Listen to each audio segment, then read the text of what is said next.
ಹರೇ ಕೃಷ್ಣ. ಕುರುಕ್ಷೇತ್ರ ಯುದ್ಧ ಎಲ್ಲ ಆದಮೇಲೆ ಕೃಷ್ಣನಿಗೆ ತುಂಬ ಮನಸ್ಸಲ್ಲಿ ನೋವಿರುತ್ತೆ. ಯಾಕಂದರೆ ತನ್ನವರೇ ಅಲ್ವ ಎಲ್ಲ. ಆದ್ರೂ ಇದು ಧರ್ಮ ಸಂಸ್ಥಾಪನೆಗೋಸ್ಕರ ಈ ಯುದ್ಧ ನಡೀಲೇಬೇಕಾಗಿತ್ತು.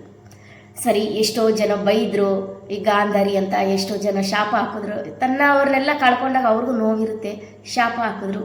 ಎಲ್ಲನೂ ನೆನೆಸ್ಕೊಳ್ತಾ ನೋವಿನಿಂದ ನೋವಾದರೂ ನಗ್ತಾನೆ ಇರ್ತಾನೆ. ಅವನೇ ನಮ್ಮಪ್ಪ ಜಗದ್ರಕ್ಷಕ ಶ್ರೀಕೃಷ್ಣ ಪರಮಾತ್ಮ. ನೆನೆಸ್ಕೊಳ್ತಾ ವಟ ವೃಕ್ಷದ ಕೆಳಗಡೆ ಕುತ್ಕೊಂಡಿರ್ತಾನೆ. ಕಾಲು ಒಂದ್ರ ಮೇಲೆ ಒಂದು ಈ ಥರ ಹಾಕ್ಕೊಂಡು ಆಡಿಸ್ಕೊಂಡು ಕುತ್ಕೊಂಡಿರ್ತಾನೆ. ಆ ಕಡೆ ಯಾರೋ ಒಬ್ಬ ಬೇಟೆಗಾರ ಬೇಟೆಗೋಸ್ಕರ ಬಂದಿರ್ತಾನೆ. ಅವನು ಒಂದು ನೋಡಿದಾಗ ಅವನಿಗೆ ಈ ಥರ ಕಾಲು ಅಲ್ಲಾಡಿಸ್ತಾ ಕುತ್ಕೊಂಡಿದ್ದು ನೋಡಿ ಅವನು ಏನೋ ಪಕ್ಷಿ ಅಂದ್ಕೊಂಡ್ಬಿಟ್ಟು ಅಲ್ಲಿಂದ ಬಾಣ ಬಿಟ್ಬಿಡ್ತಾನೆ. ಅದು ಬಂದಿದ್ದೇ ಶ್ರೀಕೃಷ್ಣನ ಕಾಲಿಗೆ ತೆಗೆದುಬಿಡುತ್ತೆ. ಅಮ್ಮ ಅಂತ ಜೋರಾಗಿ ಶ್ರೀಕೃಷ್ಣ ಪರಮಾತ್ಮ ಕೂಕ್ಕೊಳ್ತಾರೆ.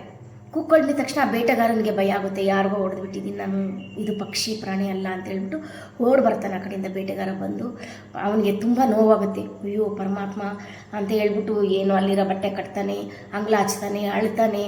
ಏನು ಮಾಡಿದ್ರು ಕೃಷ್ಣ ಶಾಂತವಾಗಿ ಪರವಾಗಿಲ್ಲ ಬಿಡು, ಇದು ನನ್ನ ಕರ್ಮಫಲ, ನೀನೇನು ನೋವು ಮಾಡ್ಕೊಬೇಡ ಅಂತ ಹೇಳ್ಬಿಟ್ಟು ಅವನ್ನ ಸಮಾಧಾನ ಮಾಡಿ ಅವನ್ನ ಕಳಿಸ್ಬಿಡ್ತಾರೆ. ಶ್ರೀಕೃಷ್ಣ ಪರಮಾತ್ಮ ನಗ್ತಾನೇ ಇರ್ತಾರೆ. ಅವನು ಅಷ್ಟು ನೋವಿನಿಂದ ಅಷ್ಟು ದುಃಖದಿಂದ ಹೋಗ್ತಾನೆ. ಆಗ ಅವನಿಗೆ ಶ್ರೀಕೃಷ್ಣ ಪರಮಾತ್ಮನಿಗೆ ಜ್ಞಾಪಕ ಬರುತ್ತೆ. ದೂರ್ವಾಸ ಮುನಿಗಳು ತಪಸ್ಸು ಮಾಡ್ತಾ ಇರುವಾಗ ಜರಾಸಂಧನ ಕಡೆಯವರು ಬಂದು ಅವ್ರ ಶಿಷ್ಯರು ಅವರೆಲ್ಲ ದೂರ್ವಾಸ ಮುನಿಗಳಿಗೆ ತುಂಬ ಕಾಟ ಕೊಡ್ತಾರೆ. ಅವ್ರ ಬಟ್ಟೆ ಎಲ್ಲ ಎಳೆದು ಅವರು ಮಾಡ್ತಾ ಇದ್ದಿದ್ದ ತಪಸ್ಸಿಗೆ ಭಂಗ ಕೊಟ್ಟು ತುಂಬ ಅಂದರೆ ತುಂಬ ಕಾಟ ಕೊಡ್ತಾರೆ.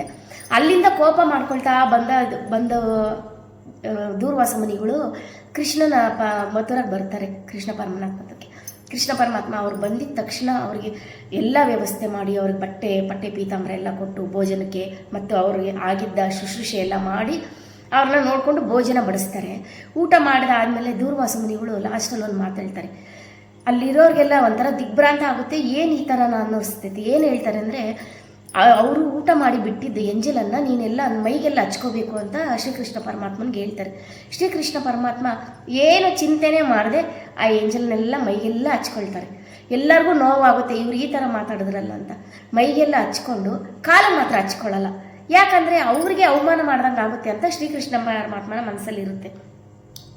ಇದನ್ನು ಗಮನಿಸ್ತಾನೇ ಇರ್ತಾರೆ ದೂರ್ವಾಸ ಮುನಿಗಳು. ಕಾಲ್ಗೆ ಹಚ್ಕೊಂಡಿಲ್ಲ ನಿನಗೆ ಕಾಲಿಂದಾನೇ ಸಾವು ಬರಲಿ ಅಂತ ಹೇಳ್ಬಿಟ್ಟು ಶಾಪ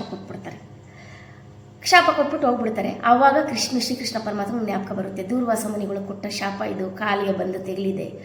ಯಾಕಂದರೆ ಎಷ್ಟೋ ಬಾಣಗಳು ಯುದ್ಧದಲ್ಲೆಲ್ಲ ತೆಗಲಿದ್ರು ಅದೆಲ್ಲ ಲೆಕ್ಕಕ್ಕೆ ಇರಲ್ಲ ಪರಮಾತ್ಮನಿಗೆ. ಇದು ಮಾತ್ರ ತುಂಬ ನೋವು ಕೊಡ್ತಾ ಇರುತ್ತೆ. ಅಷ್ಟು ನೋವು ಪಡ್ತಾ ಇರ್ತಾರೆ. ಲಾಸ್ಟಲ್ಲಿ ತನ್ನ ಆತ್ಮ ಬಂದು ಅರ್ಜುನನ ನೋಡಬೇಕು ಅಂತ ತುಂಬ ಆಸೆ ಆಗ್ಬಿಡುತ್ತೆ. ಅವನೊಬ್ಬನ ನೋಡಬೇಕಲ್ವಾ ಅಂತ. ಆವಾಗ ಹಸ್ತಿನಾವತಿಗೆ ಕಳಿಸ್ತಾರೆ ಶ್ರೀಕೃಷ್ಣ ಪರಮಾತ್ಮ. ತಾರುಕ ಅನ್ನೋ ಒಬ್ಬ ವ್ಯಕ್ತಿನ ಹಸ್ತಿನಾಪುರಕ್ಕೆ ಕಳಿಸ್ತಾರೆ. ಇವಾಗಂತಾರೆ ಏನಿದೆ, ಅವಾಗೆಲ್ಲ ಕುದುರೆ ಮೇಲೆ ಹೋಗ್ಬೇಕು, ನಡ್ಕೊಂಡು ಹೋಗ್ಬೇಕು. ಅವರು ಹೋಗ್ತಾರೆ ಕರ್ಕೊಬರೋಕ್ಕೆ. ಅವಾಗ ಯೋಚನೆ ಮಾಡ್ತಾರೆ, ಅವನು ಹೋಗಿ ಬರೋಕ್ಕೆ ಹೇಗಿದ್ರು ನಾಳೆ ಬೆಳಗ್ಗೆ ಆಗುತ್ತೆ, ನಾನು ಇರ್ತೀನೋ ಇರಲ್ವೋ, ನಾನು ಇವಾಗೇ ಯೋಗ ನಿದ್ರೆಗೆ ಹೋಗ್ಬಿಟ್ಟು ಅರ್ಜುನನ ಹತ್ರ ಮಾತಾಡ್ಬಿಡೋಣ ಅಂತ. ಯೋಗ ಅನ್ನೋದು ಎಷ್ಟು ಶ್ರೇಷ್ಠ ನೋಡ್ರಿ, ಅವಾಗಿಂದನೇ ಬಂದಿದೆ.